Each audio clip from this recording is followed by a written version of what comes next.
Hey, welcome everyone. This is the next episode of Between Two Erics. I am Eric Miller, the monarch of money for private practice owners. And I am Eric Gersch, just a financial advisor. Just a dude. Just a dude. So, hey, this is where we kind of tackle a topic that has to do with how to improve your financial condition.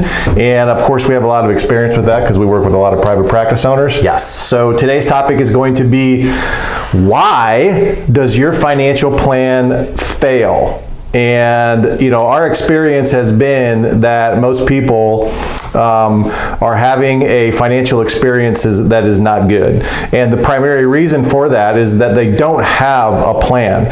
But even those people that actually do have a plan, I tend to see that they still end up failing financially. So we want to cover, I think, there's 5 reasons today why they fail? Yeah, we're going to cover 5 reasons today of why your financial plan is failing. So I think the first one that we seem to encounter is that you don't really have a plan at all. You have what's called a proposal. Yes. So let me just kind of describe what a plan would be, okay? Everyone should have an ideal financial scene, or where you want to be. Where you want to be, however long it's going to be, but it should be descriptive. It should obviously lay out exactly what you want your financial life to look like at some point in time, right? Exactly. And then you have your current scene. Yep, where you're at today. What it looks like right now. Good, bad, mostly ugly, right?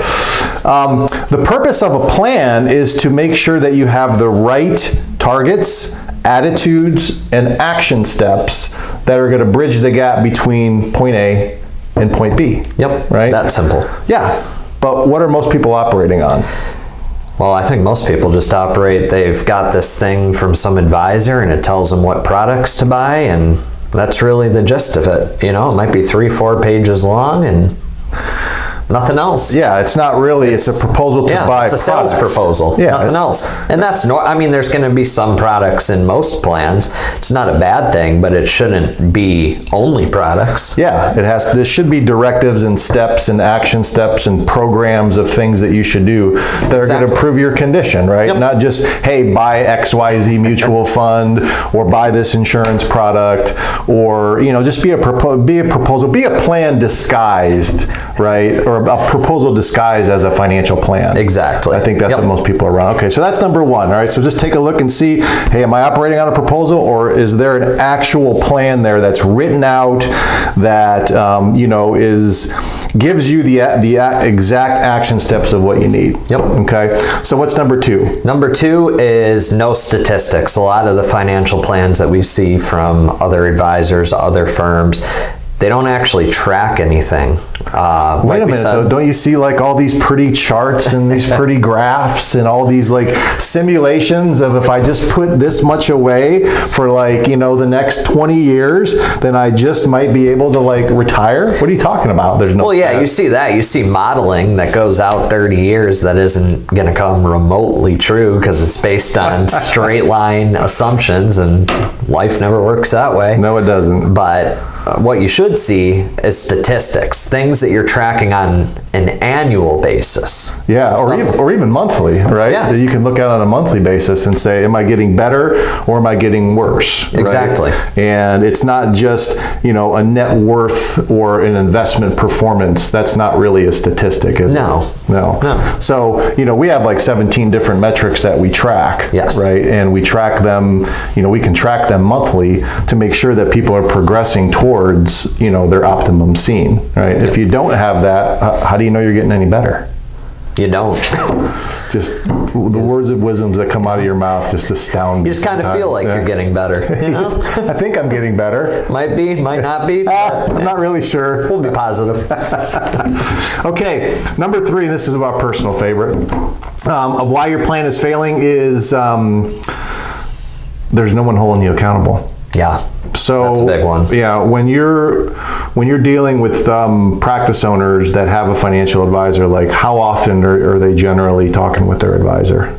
Outside of Econologics, probably twice a year, maybe 3 times a year if they're lucky. Maybe, right? Maybe. And what happens? Does life hey, does life happen all the time? Oh yeah, weekly, daily basis. Yeah, we're constantly getting phone calls from clients. This is happening, right? And there's always going to be something that is testing you. Yes. Like whenever you decide. It's always a problem. Always a problem, right? And if you don't have like a scheduled, frequent call with your advisor, then how are you going to manage that problem? You're not. Right. You're gonna come up with some solution, and most likely it's not gonna be a good one. Yeah, most advisors are gonna meet with you every 6 months or so. They'll review your account statement and they'll send you on your way for another 6 months. That's it. And that's not having a plan. A plan is making sure you have your habits in place, right? And that's the first thing that goes before a plan fails is your habits break, right? Yes. And the best thing that a financial advisor can do is to make sure that you keep good habits in place. That's really what a guide should do, right? Yep. We're not here to like make you $1 bazillion. We're not here to like, do anything else besides give you the correct action steps and then make sure you keep the habits in place that are going to lead towards your optimum scene. Exactly. There's only a couple key attitudes to keep in place. And if you do that week after week, month after month, year after year, your condition will get better.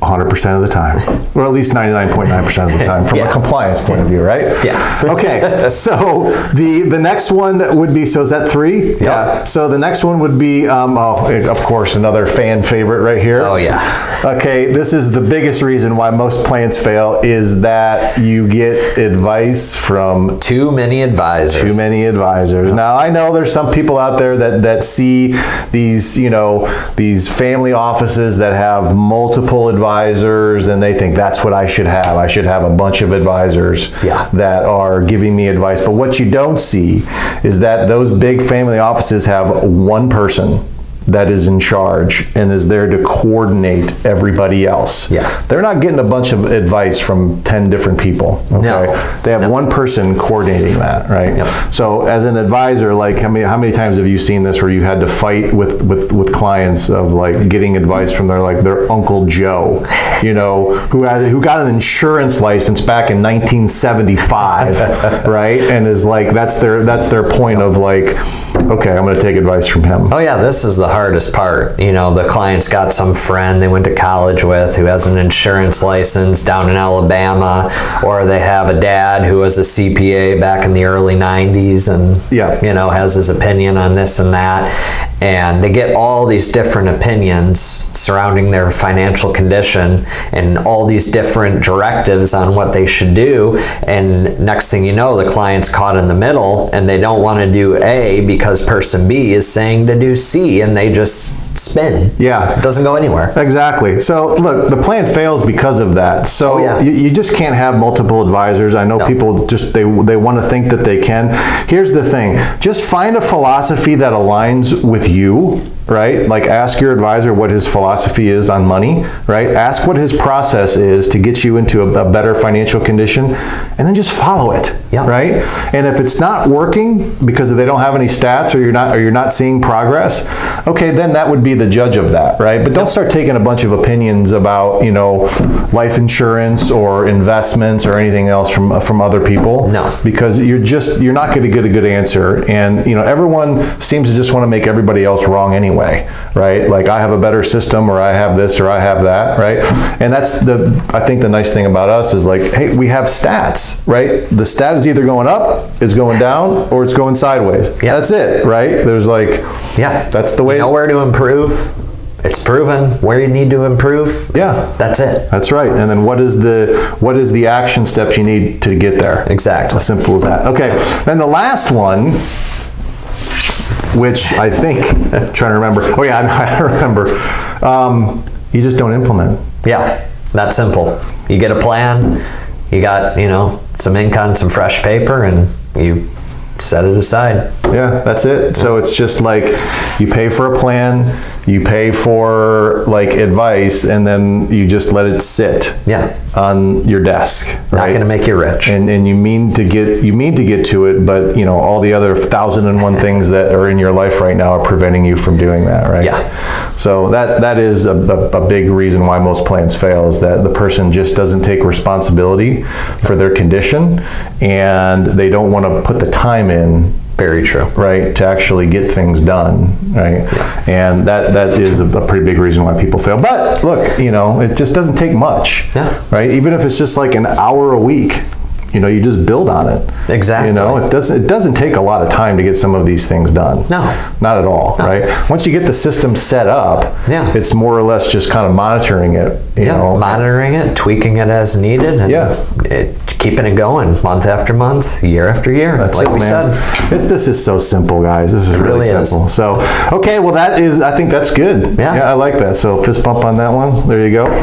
So that is Between Two Erics. If you want more data on this, I do believe that we are having a webinar about this. Next week. Next week? Yes. Oh my gosh. Okay, good. Register for it. Yeah, definitely. Even if you can't hear it live, register for it. Register we'll get for a video of it. Yes, and speaking of video, make sure you subscribe to our channel because, you know, we have people that we hold accountable for getting subscribers, and we need more, all right? And if you like this, share it with somebody else. Share it with another practice owner, share it with a family member, share it along because I think this data is good. And if you need more information, just go to econologics.com. Yeah? Yep. Okay, good. All right, do well.